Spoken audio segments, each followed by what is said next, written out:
What's going on, everybody? Welcome to Own the Chaos. Brad Smith here, Christian Castro there. We're here at the Horseshoe Came In on Saloon and Saloon. Is it Saloon Bar? Saloon. It is Saloon. Well, this is technically the cantina side, but we'll say the We're Horseshoe in the Came In cantina on side, yeah. Saloon. And so we've been doing this for a few weeks now. It's been really successful. A lot of you guys have loved it. We've just been talking about what we're doing in business. One of the things that I wanted to change up in my channel was just kind of branching out a little bit on more than just stock trading, because what I realized was that there's more to own in the chaos of life, not just stocks, and so that's why we're here. So last time we talked to you, we left off with just kind of how people are unhappy in the workspace, and when you become an entrepreneur, when you become a business owner, then you hire people, and it's like, how do you keep people happy if the majority of them aren't happy in what they're doing? Yeah. Am I supposed to answer this question? Well, no. I mean, I think it was just like something that we just kind of left a little bit of a cliffhanger. So I want to make sure that we kind of revisited it after our Toronto trip, which is really exciting and stuff, and we had a lot to talk about there. But maybe that kind of ties into this too. But just trying to figure out what makes people happy. Is it even possible to have the majority of your workers happy in whatever it is that they do? Yeah. So our discussions are always sort of like, I guess, philosophical and really just our perspective and our goal. I don't think we've never really talked about this, but I don't think our goal is necessarily to tell people sort of what to give them the answer they need to do or what the answer is, but almost just get them to think, I guess. Get them to think, but also tell them our story, and through our story, maybe they can draw some conclusions. Right. And just, question. And this is fundamentally like a pretty huge question that I think most people deal with. It's a question I think about a lot. I would like to think that from a relationship building perspective, from an employee perspective, I do a better job than most about making sure people are happy with their job. And so I kind of attack it from that angle, like, what do I do differently? You had mentioned how to make people happy. Well, I mean, when we had talked about the last time we were here, it was like we were talking about how I was unhappy in my corporate job, and you had managers that like were so insecure that they were just worried every time you wanted to have a conversation with them if you were going to leave. And so I think that's probably like a burning question that a lot of young entrepreneurs or even young business owners, come across. It's like sometimes I think they're so worried about making sure their business doesn't fail that they end up failing their employees to a certain extent. They do. And so to recap sort of what I was saying, and it's almost two discussions, but the thought I had in my head was, so to me it starts out with sort of like a big question. And to me the question that I've always looked for is like, how do we know that most people are unhappy at their job, and those same people create job environments that lead to people being unhappy? That shouldn't work out that way. Right. Like it's like when you're a kid and you're like, I hate my parents, and then you're like, I'm going to do everything different. And when I grow up, but then you become a parent, and your kids, it's this vicious cycle. Right. And so how do we break that cycle? More importantly, why is that cycle the way it is? I think because, and just me like observing, but I think there's probably some truth to it. We even talked about this, and you're probably gonna be like, how the hell did you remember this? But we even talked about this, like when I was in your class. For those of you who don't remember, Christian was my instructor like 4 years ago. It was a long time ago. So for me to remember this, I think it was pretty impactful for me. But dropping nuggets, I can't help myself. He asked a question in our class, which created a huge discussion, and I'm hoping that it creates discussion for you guys out there too. It was like, who do you prioritize? Is it your employees or is it your customers? Mm-hmm. And for me, I think it's just 1A and 1B. I don't think there's a level of priority of one over the other, because if you have happy employees, they're gonna then make your customers happy, and I think it's vice versa. Obviously you have those outliers. You just got those asshole customers, and then you got maybe workers that are just you're going to have to cut the cancer out if there's somebody that's just not performing well or just creating drama in your business. But I think generally speaking that it needs to just be the same. It's almost kind of like when you talk to parents who have more than one kid. It's like, well, who do you love more? And it's like I love them the same, even though they're different. And I think that kind of translates into that. Yeah. Okay, so I hear you. I think, so you have the customer, you have the staff. I think you also have the business. I think the business is different than the customer. And so my question to my clients is not, I disagree that you can treat them all the same. It's kind of possible, but what if I asked you, how much time do you spend on each? Because it doesn't matter what you say, it matters what your actions are.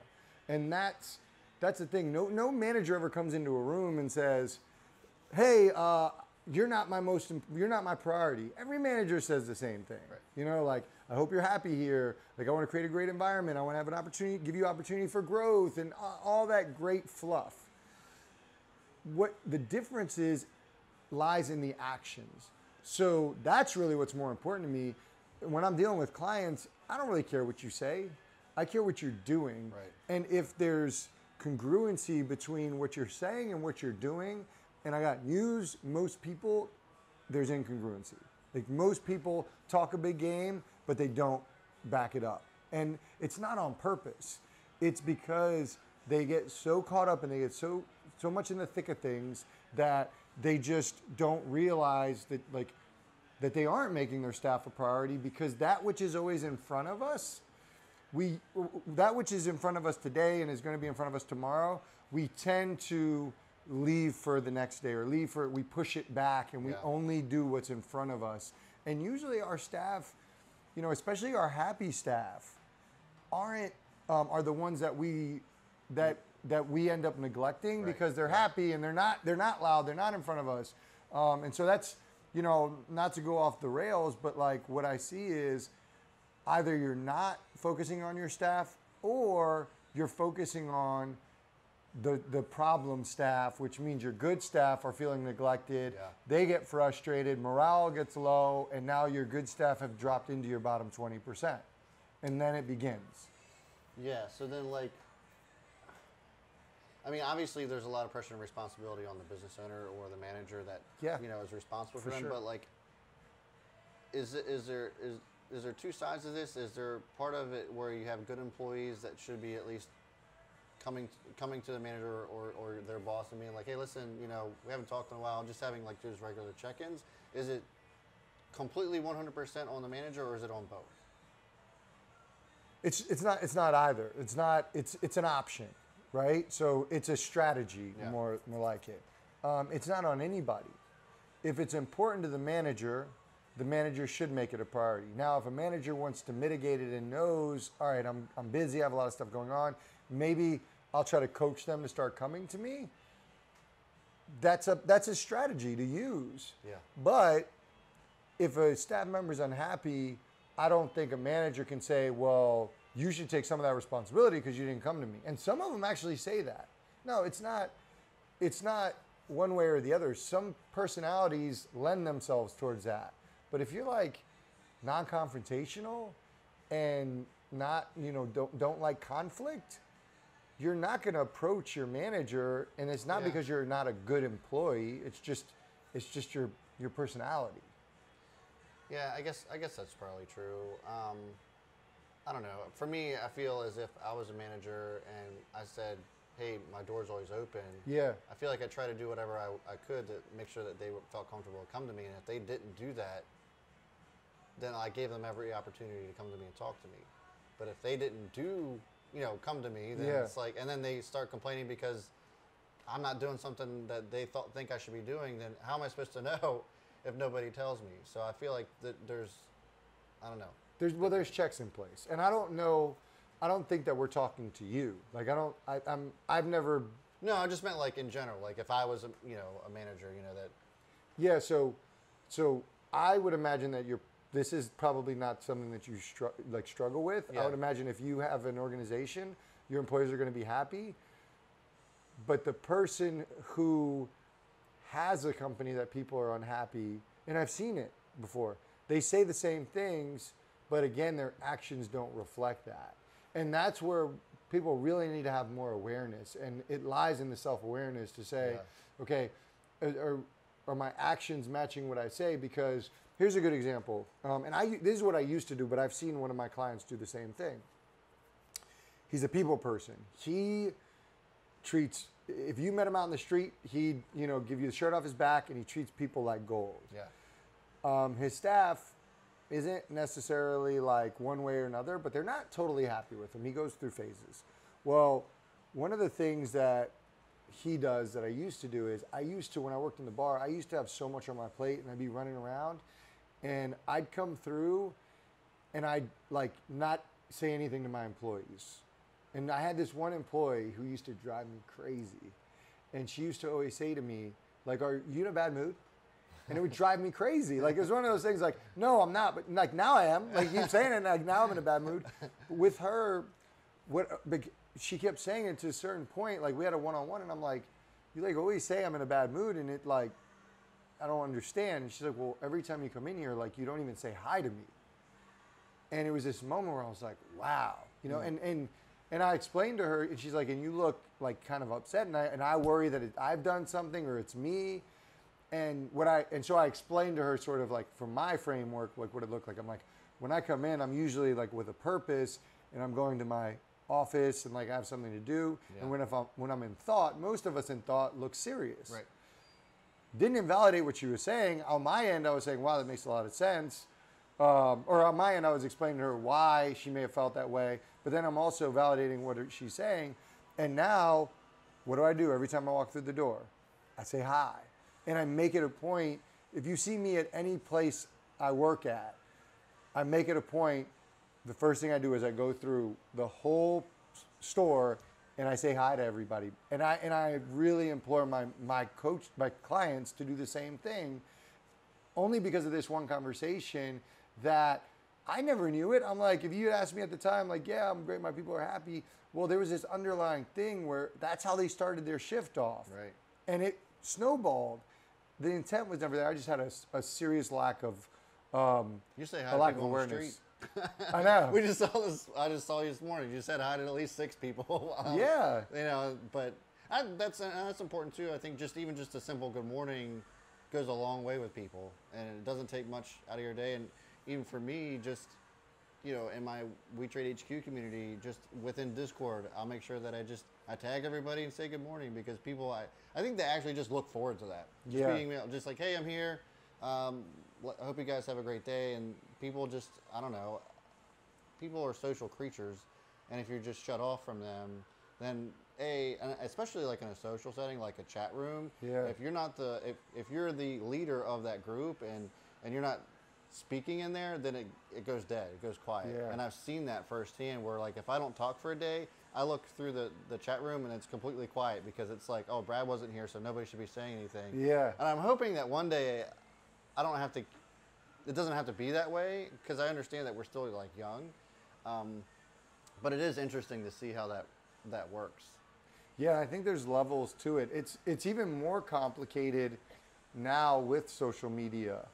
Like I would encourage anybody to sort of, as an exercise, step outside themselves and think about their day, and like almost if you were following yourself with a notebook, and write down every action that showed that you were putting your staff first, right? And maybe do columns, right? Yeah. Staff, customer, and then business, right?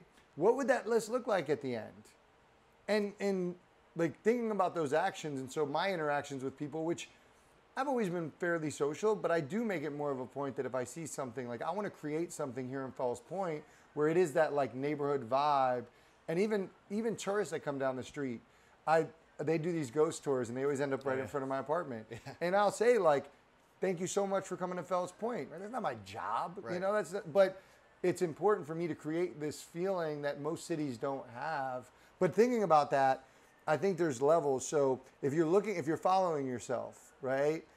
Well, if you walk into your office and you're on your phone, what does that send? Does that say that you're putting your staff first or not? Right. If you're looking through, and I'm guilty of this. I'm always on my Instagram doing a new story, and like I'll sit there for a while trying to curate the perfect story. What a message does that say that I'm not connecting with you? And so it's levels. So like I can say hi. Right. I can actually spend a little bit of time. So saying hi is low leverage. That's one little thing. That's basic. But then what if I'm actually saying, like asking you how your day went? And then the next level is like, what if I'm recalling some information you gave me before? To me, that's 3 different levels. That's like midgets, minor leagues, pros, right? Or Pee-wees, minor leagues, pros. It's different levels. And so the pro is one where you're saying hi, you're connecting, you're recalling information. How does that person feel? And even like maybe using their name. Those are all things you can do that are a part of the experience and the interaction with me. I mean, I think that's really important too, and it all comes. I mean, I don't feel people say it enough. Is just making sure that you not prioritize being on your phone so much, and actually having that natural human interaction. I mean, and I even can attest to this just being in Toronto. Like when we were talking to people, I barely looked at my phone, because we were interacting with so many other people that are around us, and it's like if I had just been buried in my phone, I could have missed Joseph Gordon-Levitt that was walking by or whatever, and so I don't know. I think that obviously there's an importance to like having your phone on you, especially if you're in a business, because you got to stay connected, but at the same time making sure that you're at least paying attention to what's around you. Yeah, it's like anything else, it's a balance. And I think the key to all this is awareness. That's all that really matters. Like the key is the awareness, because the flip side to that are the people that I'm connecting with on social media, right? I don't think anybody should not be on their phone. Right. Like, and I don't think you're saying that either, but I do feel like there's some people in that group that are just like, you shouldn't have your phones, and it's so disruptive, and technology is killing us, and it's going. No, technology is an awesome opportunity to engage with the masses. Absolutely. And to put yourself out there, but to understand the situation you're in and to not get engulfed with it and still be aware of your surroundings and what's going on. Like that's going to be really, really important for people to understand the timing of it. So to me, the key is always for everything with management, with business, is awareness and to understand sort of the big picture and what plays, what are the pros and cons, and then choose your course of action. Okay, so 3 key takeaways. Business, employee, or staff, I should say. I feel like people don't like the word employee, so I guess we'll go with staff or team members. Okay. And customers. So in summary, I guess they all shouldn't be treated the same, but they all should be some sort of priority, obviously. And I guess each situation is different. You should aim to treat them with what their value is according to you. To me, I treat my team in higher regard to the customers, because I feel like my time should be spent with my team, and my team in turn will spend more time with my customers and give them value. That's just my approach. Yeah. And then my business equally. Now it's probably like a moving sort of scale where depending on the time and where your business is at, where you spend your efforts. But yeah, it's important to understand sort of what value you want to put on each, and to make sure that your actions reflect that. I think that's what one of the key takeaways should be. Stephen Covey in the 7 Habits of Highly Effective People says, I treat my children the same by treating them all differently. Yeah. Right? Right. And so that's the same idea, is like you understand that they're independent entities and you treat them the same by treating them differently and understanding that they're unique. Well, there you have it, guys. That was boom. I can't follow up with that. So anyway, guys, if you enjoyed this, thank you so much for tuning in. I certainly would appreciate a thumbs up and a subscribe if you want to see more content such as this. We will be back. We're going to be having some guests here shortly. We'll figure all that out. Yeah, get excited. But, we'll have other entrepreneurs and business owners just kind of give their take and their journey and their story on how they've been able to become successful. I'm super excited for that, mainly because Christian pretty much knows all of them. So we'll see you guys later. Thanks for tuning in. As always, I'll see you all before the bell, and B. Smith is out.